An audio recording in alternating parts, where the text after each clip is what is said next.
All right, now this grade stake lab, as I was mentioning, sometimes we learn things by doing them, so hopefully that kind of worked out. So this is kind of what you did there. You had a set of plans that looked like that. Now the north arrow really didn't apply here because I had you point in all different directions, but you'd have to put your own north arrow on there, I guess. But what we were doing is we were grade staking right in here. So we went 15 feet up the line, and we set 1 plus 40, and we went 15 feet back, and that was 1 plus 10. And then what you did was you pulled off and set grade hubs, 2 for that east line, and then 2 for the line that angles to the northeast, right? So you set grade hubs like that. Yeah, question there? So when you're going from the 110 to 125, you use the grade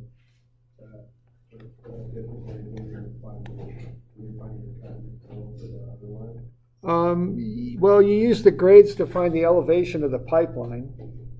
You use 0.008 for the backside for 110, and you use 0.0064 for the front line because they're sloped differently. Those pipes are slightly. Okay.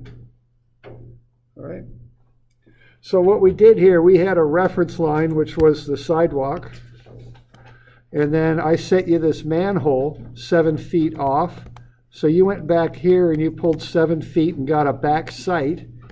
And then you set up the instrument here and pulled the tape back 15 feet and set that point on the pipeline, right? Then you turned an angle of 160 and looked ahead and set 15 feet up and got a forward point. So we good with that? What you were doing there? So we had a point, which was the manhole, and a reference line, which was the sidewalk, and we used that to set we had the manhole, we set 2 points back and forward, 15 feet. Generally speaking, it's easier to set a line, then pull the distance on the line. It's hard to set distance and line at the same time. So what I had you do was just go back some arbitrary distance, set a chaining pin in the ground on line, then sight it, and then use that and pull 15 feet back from the manhole. That's generally how that's done, okay? Then we set up the instrument, we turned an angle of 160, and we pulled 15 feet and got the front line set, right? And then we came off of that 4 feet, and we set the grade hubs. We tapped the grade hubs in. So what the grade hubs do is build a line that's parallel to the line you're going to actually build, okay? So what we did there, our goal here was to set a line here and another one there that were parallel to the pipeline, 4 feet off. You can't set the actual pipeline because if you do, when the bucket comes in there to dig that trench, it's going to dig up your stakes. So you've got to offset a certain amount, okay? So we got these hubs set. There were 4 of them, 2 for each line. So there's actually 2 hubs for the manhole, but that's fine because the manhole has 2 elevations, one west and one east. You got to set the elevations on a manhole, one high and one low, so the water will flow across the manhole. See? Usually it's a 1/10 that you set. All right? So are we okay with that business? All right, we're good. Okay, now you calculated the elevations here in class, and if you're a party chief, you'll probably do that either in the office while the crew's loading up the truck, or you'll do it on the hood of the truck while they're getting the gear out and all that. And so we figured out these elevations. So now we knew the elevations on the pipeline. That's done off of the plans. But the hubs, you pound them in the ground. You don't know what elevation they are until you pound them in the ground, and then you take the level out and you shoot them with the level, see? So you take a back sight on our benchmark, that was 234.42, I think, got the HI, and then shot the hubs. Okay, so you took 4 shots on for each one of the hubs. That got you the elevation of the hubs. And then by looking at the difference between the hub and the pipeline, you can calculate the cut. How far down from the stake to go to get to the pipeline. And then the contractor, which is actually going to be most of y'all, right? You're going to come out there, you're going to look at those, how those hubs are marked, and you're going to pull off of those and measure down and put your pipe in the right spot. So it'll meet the spec and be the right depth. Okay. So that's what happened there. Now, and that's, that's standard drill for a construction site. Now, it's starting to change. I mean, I don't know how far into your careers, but I'm pretty confident at some point in all of your careers here, there's going to be a 3D model built of this stuff that's going to be uploaded, and it's going to feed, you're going to have data right on the machinery that uses that 3D model and GPS positioning to basically run itself and get the stuff set right. That's a little ways off, but it's coming, and coming sooner probably rather than later. But we still like, even with that stuff, we still like those hubs in the ground because they give, people want to check and see what the heck's going on. All right. So what you do then is you generate a set of notes, and so what you're going to turn in is a couple of things. You're going to turn in a set of notes that's going to have station, backsite, which is plus, HI, foresight, which is minus, and then hub elevation, and then invert elevation, and then cut. Okay, so what was our benchmark? Was what, 234.42? Let's just say we had a backside of 4 flat on that thing, 400. What, that would get you what, 238.42. And let's say we just happen to have a foresight on our first point of 5 flat, just because I'm making this up and I want the math to be easy. That was on the hub for station 1 plus 10. What you would have then would be 233.42 on the hub. Okay. Now let's just say that the pipe elevation then was, I don't know, let's just, to make it easy, it wasn't 227, okay, it really wasn't, but if it were, let's just say it was that. Then what you would do is you would take 227, the elevation of the pipe, and you take away your hub, 233.42, and that would get you negative, what is it, 6.42 in this case? All right. So what you would then do, I want you to have a set of notes then that have these stations on there, 1 plus 25, 2 of those, and then 1 plus 40. You're going to get those hub elevations and inverts. You're going to calculate the cuts. Yeah. Is it acceptable if we just put manhole west, manhole east? Yeah, that's fine. The one trouble is north was all over the place, depending on where you were at. So you can call it manhole in and out if you want. That'd be fine, whatever. Okay. Now, and then on the back of your note page, so let's see, on the front of the note page, I want a set of notes set up like that with the cuts on them. I want your crew, a little bit of a map, the date, the weather, all that stuff like what we do. On the back, what I want or what the lath would look like. So the lath would be what? You'd have an offset, C for cut. In this case, it would be 642 to invert elevation, whatever it is, 1 plus 10. You'd have something like that, okay? That's how you write those things up. So we all right with that?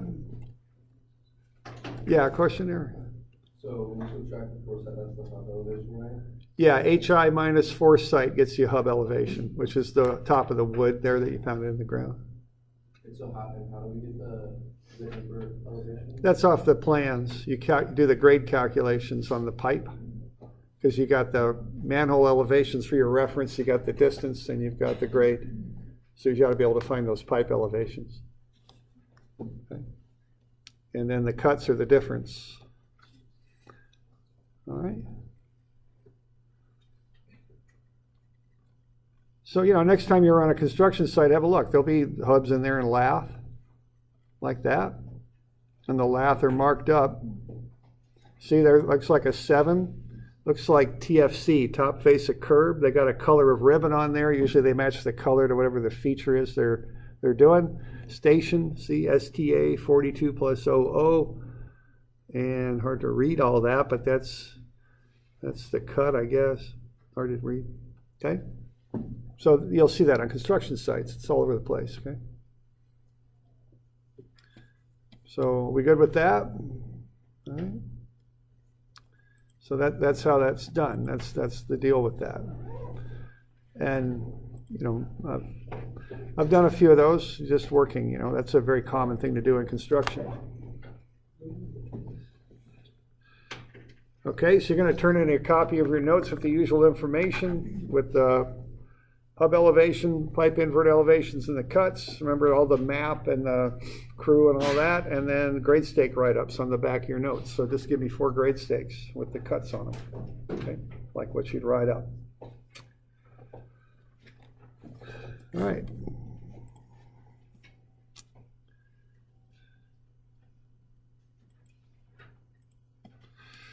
All right, let's kind of move on to the next one. So that's kind of the first part of the class, and the first part of the class is doing stuff in straight lines for the most part. We're going to get into angles now, which we use a lot, of course. Maybe I've got a problem here. I think I do.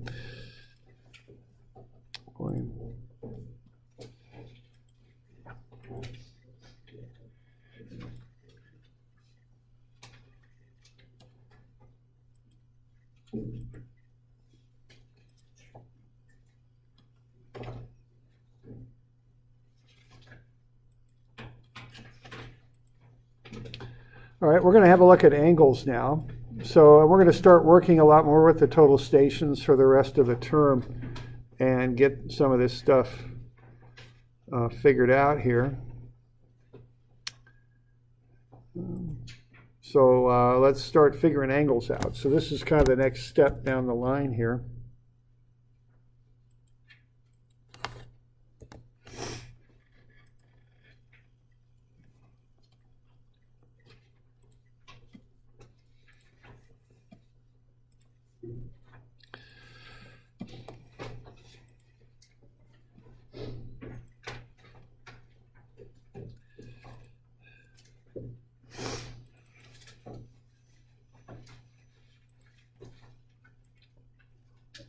There we go. All right, so on a map, north is on the top. I always think of a map of the United States. So up there we got Canada, all right? And then off to the east we got the Atlantic Ocean, that's on the right. And there's Maine up there, there's Florida, Texas, California, there's Oregon. There we go. Okay, so northeast on the right, south on the bottom, west on the left. Didn't used to be that way. The real old maps, north is to the right, I think, on the old ones, like the old Middle Ages maps and all that, but that's how we do it now, okay? So that's a little bit on direction right there, okay? Now, in the old days, we used a compass to figure out which way north was, and that used the fact that there's a magnetic field around the Earth. There's a magnetic north, which is different than true north. True north is the North Pole, the axis on the axis about which the Earth spins. Magnetic north isn't. It wanders around off to the east of the North Pole, kind of over above Siberia, I think. So what we end up with then is a little difference between which way our compass arrow points and true north. Okay, I'm on page 711 is where I'm at. All right. So magnetic north actually wanders around a little bit too. Some people say it's about to switch. Our magnetic field is about to switch. This happens on the Earth every, I don't know, so many thousands of years, and they say we're about due for that to happen, but it hasn't happened yet. Okay, so magnetic north is off to the east of true north, and I'm actually from Alaska, and I've been places up in the north of Alaska where you're taking your compass out and the dang needle on account of so much declination points like that, it's got like about 80 degrees declination. If I remember here in Oregon, it was about 18, I think. I can't remember, 18, I think. So something like that. Okay. Now we don't use, now in survey maps, so they're based on true north. But when people go out and try and recreate old surveys to get property corners in and stuff like that, sometimes they got to look and see what the declination was in the year the survey was done, if it's a real old survey. So they used to use survey compasses, really accurate compasses. Like back in the George Washington days, George Washington was a surveyor, so they used magnetic compasses back in those days. Now, we don't use that stuff so much anymore for surveying, but it was once used. Now, when we measure direction, there's two ways we do it. One is with azimuths, and I've been having you calculate a couple azimuths here so far. Now, azimuths due north is 0 degrees. It also equals a full circle, which is 360. So east is 90, south is 180, and west is 270. Okay, so north, east, south, and west. So a full circle is broken up into 360 degrees. Those are called north azimuths. Okay, we use these because they're easy to do calculations with. So we use these a fair amount. Surveyors use bearings. Now what a bearing is you start either due north or due south, and you swing towards the east and west. So that's north 30 degrees swinging to the east. Okay. Here's south 70 degrees east. Okay. So what you do is you start due north and south, and you swing to the east and west. And that's how you call out a bearing. And if you look at survey maps, that's normally how the directions are called out.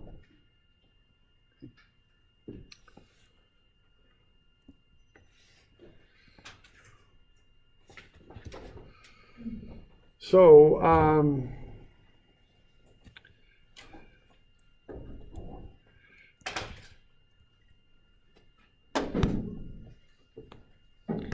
if I'm up here at north, and I go over here 70 degrees that way, where am I at? What's the bearing on that line? Yeah, so north 70 degrees west. What if I'm east here and I go 10 degrees that way? What's my bearing there? Yeah, we always reference to north and south, so we don't call that east 10 degrees south. We call it south 80 degrees east. Okay? So we always reference to north and south, and we swing to the east or west. Now, we can convert between bearings and azimuths as needed. I've got kind of a little formula there on page 713. I don't know if we need to use formulas for this, but you get the idea there. And sometimes we need to convert.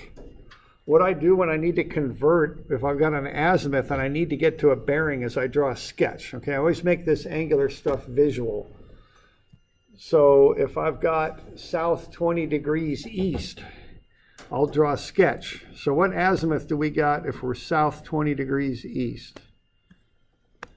Okay, always make it visual. Draw a sketch. Oh, yeah, you're right.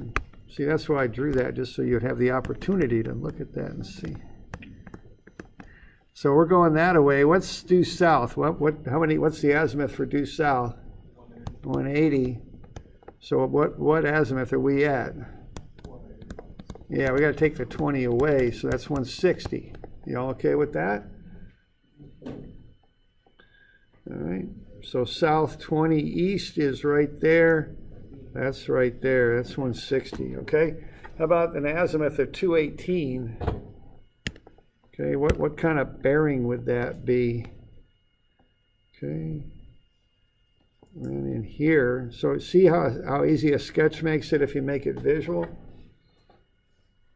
So if we got an azimuth of 218, I know I set my bearings due north and south. So what's my letters here? I'm going south, right? And I'm going over this way, right? It's west. And how many degrees do I got? 38? Yeah, okay. Yeah, 38. What I'm doing there, I'm taking 218 minus due south, which is 180, and I'm getting 38. Okay, all right with that? So I find the azimuths easier to do the calculations, but the bearings are commonly how these directions are written out. Okay. Now, sometimes a surveyor might have surveyed a line this way, but I want to go the opposite direction on it. Might want to go this way. It's no big deal. If you got azimuth, you just change the letters. So if it was north 40 west, if I go the other direction on it, it'll be south 40 east. Same line, I'm just walking different directions on the line, okay? Y'all good with that? So maybe the surveyor kind of went off the other way, but I'm going this way on it. I just changed the letters, that's all I gotta do. Now, if I got an azimuth, all I gotta do is add or subtract 180. So if I got 198 degrees for that line, to turn it around, in this case, I'd subtract 180. I get 18 degrees, okay? So 198, that would be right about down here. To go the other direction, I just take away 180 in this case. You can add or subtract 180. All right.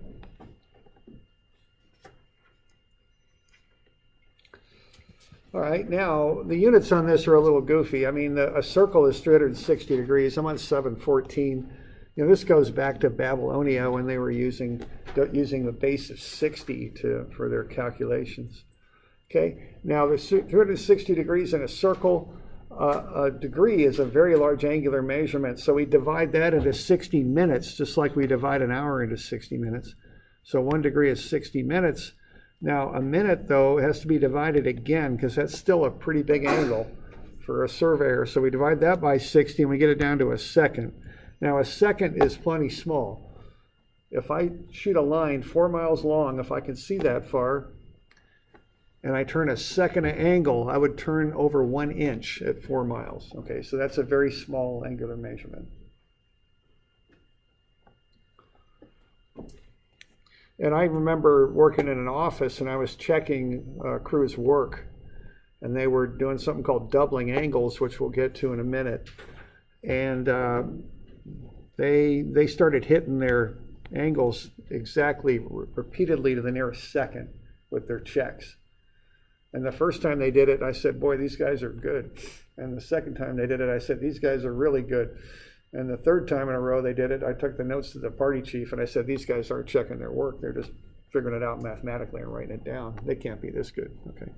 So a second, you know, that's such a fine angular measurement. It's very hard to measure an angle accurately to a second. That's very, very good, okay? And for them to do it 3 times in a row, I didn't think so. They weren't doing that, okay? They were just writing it down. They weren't doing it, okay? All right? Now, this is kind of a weird system, but it's what we use. So 42.5 degrees, what do we do there? If we want to get that into what we call DMS, degrees, minutes, and seconds, we got 42 degrees and we got 0.5. So we take 0.5 times how many degrees how many minutes in a degree? 60, okay? So that would get us 42 degrees, 30 minutes. That's how we would call that out, okay?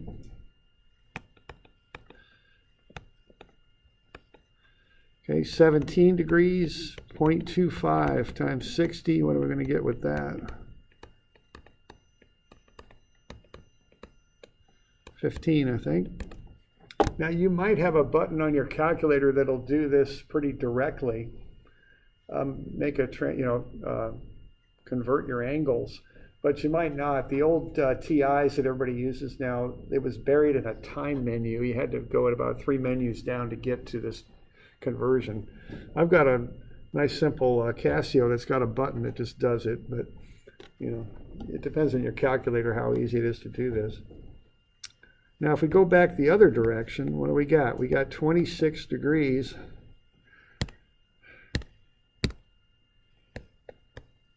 And now we got 30 minutes. Well, what fraction of a degree is 30 minutes here? What are we going to do? Divide it by 60. So we're going to get 26.5 degrees. Okay. Okay, what's 15 over 60? 61.25. You all with me there? Okay. So far y'all been, like when I had you do those inverses, those geodetic inverses, I just had you do it in decimal degrees. We're going to start doing stuff in degrees, minutes, and seconds. We're going to cut it off at the minute, though, is what we're going to do. We won't take it down to the second for the work we do in this class. Okay. Now I got a few examples of how to work with this stuff. because what we got to do sometimes is we got to add angles together. If you start off with an azimuth, and why don't we simplify these a little bit? I've got these down to the second. Let's make it a little bit easier. Let's just go 21 degrees, 24 minutes, and then let's just add 44 degrees, 15 minutes to that. So what we've got here, it's like we got a back azimuth, I'd call it, of 21 degrees, 24 minutes. Then we're going to turn an angle to the right, like what we did in the lab, of 44 degrees, 15 minutes. So where are we at after we do that? We just add the columns. Okay, so 65 degrees, 39 minutes. You okay with that? So that would be our new azimuth. If we start off at an azimuth of 21-24 and we turn to the right, we call it, which means clockwise, 44-15, we end up at 65-39. Okay. So you just add put them in columns, add the minutes together, and add the degrees together. That's all you got to do. Now you can do that on your calculator, but sometimes it's so much screwing around on a calculator to get all the units set up right that it's just easier just to add them up by hand, I think. Okay.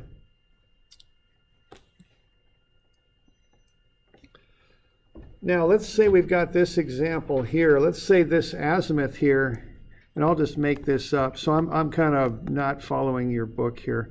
Let's say that's 65 degrees, 42 minutes. And let's say I'm going to turn an angle to the right here of oh, I don't care, 24 degrees.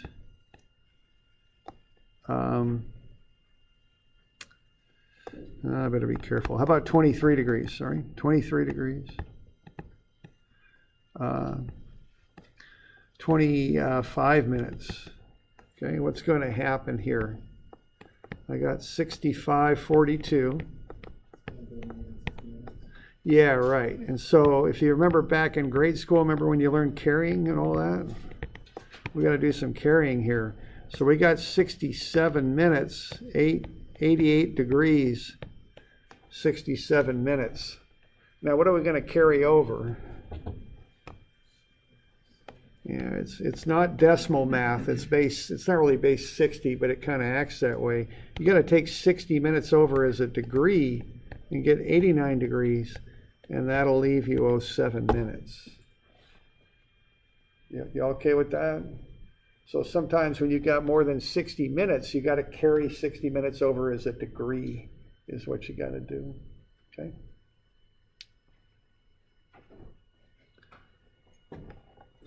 And as I say, if that stuff is right up top on your calculator, maybe you can convert and add and then convert it back. Yeah, question there? I don't understand the concept of carry on. Okay, is it something similar to rounding? It's not quite rounding. What we know is that 60 minutes equals 1 degree. So if the number of minutes is greater than 60, that means this column has more than 1 degree in it. So I can take the degree out of the minutes and add it to the degrees. So this, I wouldn't call this angle 88 degrees, 67 minutes. I'd call it 89 degrees, 7 minutes. I'm going to take 60 minutes out as a degree and pull it over. Okay. Sometimes you have to do that when you do the addition. Okay. Okay. Good deal. All right. All right. Now let's have a look at another one here. How about this one?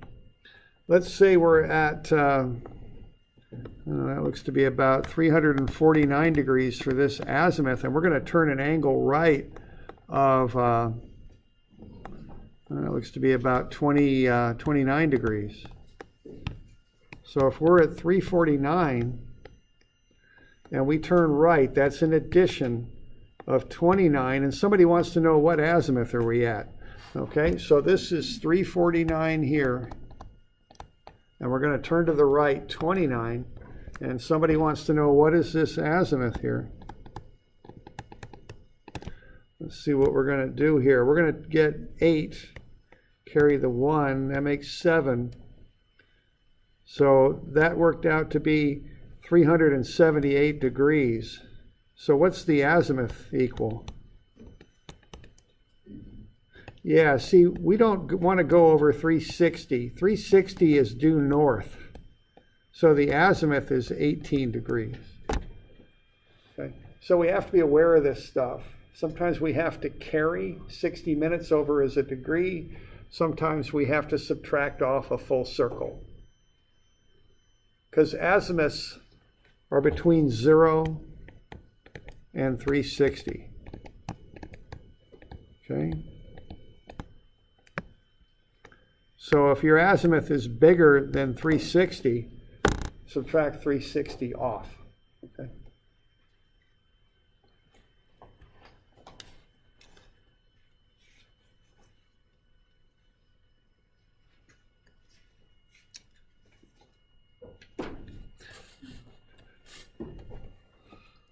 All right.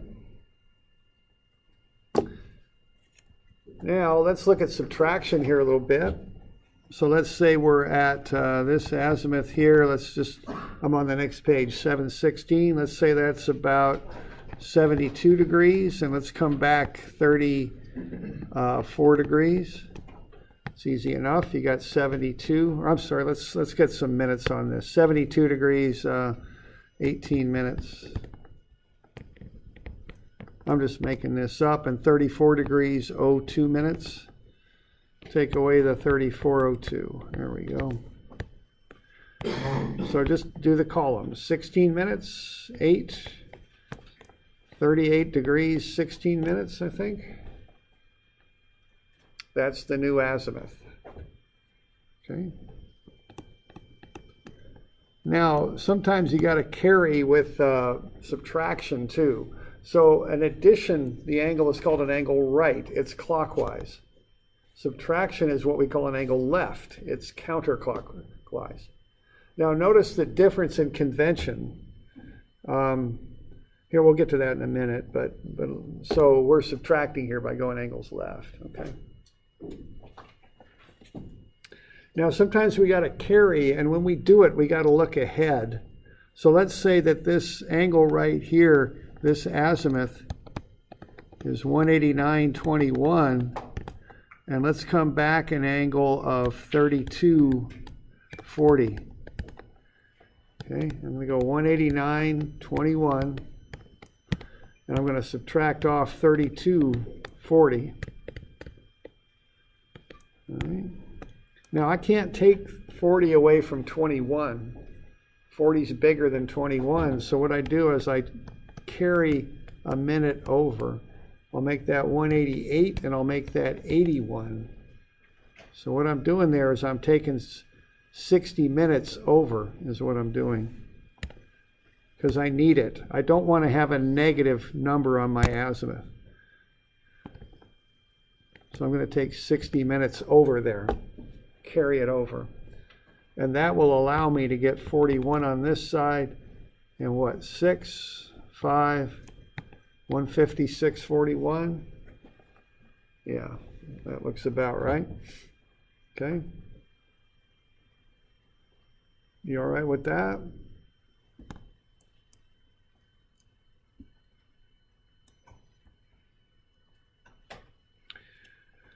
Okay, how about one more of these? Let's say we've got an azimuth here of 23 degrees, 16 minutes.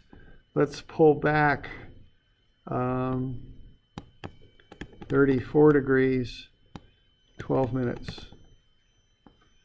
So I got 23.16. I'm going to come back by 34.12.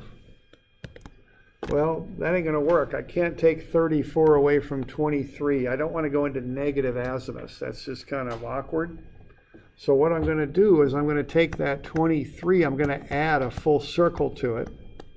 I'm going to get 383.16. I'm anticipating the fact I'm going to take away more than 23. So to get lined up for that, I add a full circle to it beforehand. You can always add or subtract a full circle. I'm going to get 04, 9, 4. So that's going to be 349.04. Okay. because my azimuths are greater than or equal to 0 and less than 360. Okay, you all good with that? You're going to have to look ahead. Don't do negative azimuths. Yeah, question there? Would it be okay to get your negative azimuth and then your 360 minus that? Yeah, you can do that, yeah.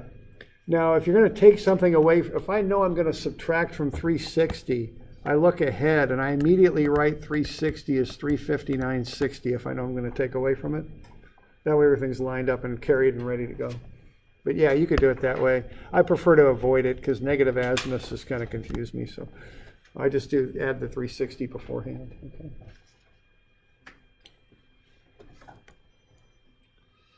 All right. All right, now, so we need an instrument to measure angles with. You know, you used that total station a bit. So there's the total station on the right. That's a modern instrument. The old instruments in America were called transits. They look something like that. Mostly you're going to see that on the owner of the company's desk, because normally we're going to see those these days. They're good instruments. If they're used properly, they work quite well. They have a plumb bob that goes down. Usually they have a wooden tripod. Nice looking instruments with exposed surfaces on them. The old days they were brass. The newer ones are made out of like a parkerized, which is like this dimpled metal. Looks something like that. The newer instruments are total stations. They have an optical plummet, or they have a laser that shoots down to the ground, and they have different what are called motions on them. Okay. So this is what we're going to be using to measure our angles, are these total stations. So as we did on the lab, you're going to set up a back sight and set that equal to 0 degrees. You have the ability on these instruments to set the angle. So you'll look back, set 0, and then you can turn the angle. Okay. Now, clockwise is considered positive, even though for a mathematician it's the other way around. But for a surveyor, clockwise is positive. That's called turning an angle. Now, we can double an angle too, and we'll do this next week on Tuesday. Okay, you can turn an angle to the right. What you can do is freeze the angle. So let's say that's about, this is a way of checking angles. It's called doubling an angle. So let's say this is 60 degrees, 20 minutes. What you do, you would set 0 for your first. You would sight the back sight and set 0 degrees. Your first read then would be 60 degrees, 20 minutes. Then you would freeze the angle so it doesn't change. That's called freezing the angle. And you flop the scope and re-back sight. So now it reads what you had for your last read. It would read 60, 20. And then you can turn the angle a second time. And theoretically, for that second term, you should get 120, 40. It's called doubling an angle. It's used to get a precise read on an angle. What's that now? If it wasn't, say it was like 1.50, you would just say that was 6.5. Yep, yeah, right. So if your double probably won't come out perfect. If it came out to be 120, 50, right, you would report that angle as being 60, 25. And we had angles once that we needed just perfect. We turned it repetitively 8 times and then divided by 8. It's just, you're taking multiple readings and just dividing out the number of readings is all you're doing. It just gets you a better angle. Okay. That's called doubling. This checks it balances out any instrument error when you flop the scope. And it also serves as a check on your work. So the more turns you get, the more accurate the angle. Okay. Now the common way is to turn these angles clockwise. Set a back sight 0 degrees. Turn to your foresight. Clockwise is positive. You could also go counterclockwise. Normally you don't do that, but there are some instances where you might. I've got these diagrams on 718. When you're doing something called traversing, you take what are called interior angles inside of a polygon. That's if you're doing like a circuit around a polygon of some type. There's also something called a deflection angle used on road jobs, where you set up the instrument, zero out, flop the scope, which means to invert it. You turn it 180 vertically, so you're pointing the other direction, then you turn an angle off of that. It's called a deflection angle. Roads typically don't have real dramatic turns in them. They're usually something like that. So you could use that to get your deflection angles there, okay, is how you would do that. So they can be left or right. Okay.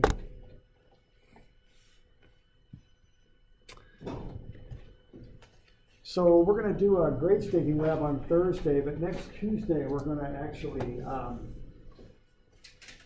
work with total stations a little bit to get used to them. So Thursday we'll grade stake with little GPS devices. Tuesday we'll set up the instruments and just try and get comfortable with them and run them a number of times so we get good at them. And then we'll do some stuff with the total stations. All right, now we got some angular calculations to do here.